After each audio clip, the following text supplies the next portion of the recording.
ముగ్గురు ప్రధానమైన నిందితులకు బెయిల్ వచ్చేసింది. బెయిల్ వచ్చిన తర్వాత మళ్ళా కంగారు పడి అనేక గందరగోళాలు చేశారు. బెయిల్లో రిలీజ్ కాకుండా ఆపేటటువంటి ప్రయత్నం చేశారు. హైకోర్టుకి వెళ్ళి బెయిల్ రద్దు చేయాలనేటువంటి కార్యక్రమం చేశారు. మీ అందరికీ మనవి చేస్తున్నా, ఎవరైనా ఒక ముద్దాయిని ఒక కేసులో అరెస్ట్ చేస్తే వితిన్ 90 days లోపల వ్యాలిడ్ ఛార్జ్ షీట్ పడేయకపోతే ఆ ముద్దాయికి బెయిల్ మీద రిలీజ్ అయ్యేటటువంటి హక్కు ఉన్నది.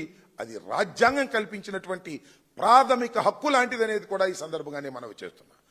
ఇదే విషయంలో ధనంజయ రెడ్డి గారి విషయంలో కానీ, కృష్ణమోహన్ రెడ్డి గారి విషయంలో కానీ, లేదు బాలాజీ గారి విషయంలో కానీ వారు అరెస్ట్ అయిన తర్వాత 90 రోజులు నిండినా కూడా వ్యాలిడ్ ఛార్జ్ షీట్ ఫైల్ చేయటంలో సిట్ విఫలమైంది. కాబట్టి లోయర్ కోర్టు వారికి బెయిల్ మీద రిలీజ్ చేసింది. అది ముద్దాయిలకు ఇచ్చినటువంటి రాజ్యాంగ హక్కుని కోర్టు వారు అమలు చేస్తే దానికి నిప్పులు దొక్కిన కోతిలాగా గందరగోళం చేసి ఇవాళ హైకోర్టులో వెళ్ళి